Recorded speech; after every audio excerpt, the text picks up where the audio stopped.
জন সিনা তার ডাব্লিউডাব্লিউই ক্যারিয়ারের শেষ ম্যাচে গুন্থারের কাছে হেরে যান।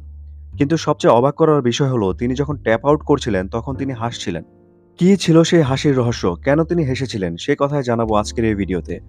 সম্প্রতি জন সিনা কোডি রোডসের podcast what do we wanna talk about এসেছিলেন এবং সেখানেই তিনি এই হাসির রহস্য খুলেছেন। জন সিনা তার হাসির কারণ ব্যাখ্যা করতে যেয়ে বলেন, শেষ ৫ মিনিটেই স্টোরি, ড্রামা আর দর্শকদের সঙ্গে এক ধরনের কথোপকথন হয় আমার, যেটা আমি সবসময় বলি সেটাই হচ্ছিল। যাদের আমি সবচেয়ে ভালোবাসি তারা ফ্রন্ট রোতে ছিল, আমার সহকর্মীরা পেছনে মনিটরে দেখছিল। টেকনিক্যালি আমরা শুধু একটা স্লিপার হোল্ডে ছিলাম, কিন্তু আসলে দর্শকদের সঙ্গে একটা গভীর কথোপকথন চলছিল।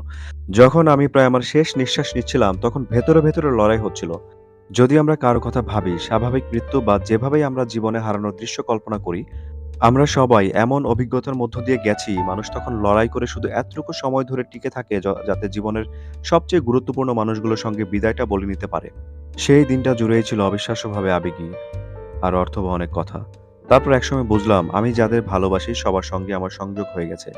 শারীরিকভাবে আমি ভালো আছি, মনে হলো এখন শেষ নিঃশ্বাস নেওয়ার সময়। ব্যাস এখানেই শেষ। বারবার মৃত্যু সংবাদ বা এই ধরনের কথায় ফিরতে চাই না, কিন্তু ধরো এই মানুষটা শান্তিতে চলে গেল। এটা জেনে যে আমরা ভালো জায়গায় আছি, সামনে আরো ভালো হবে।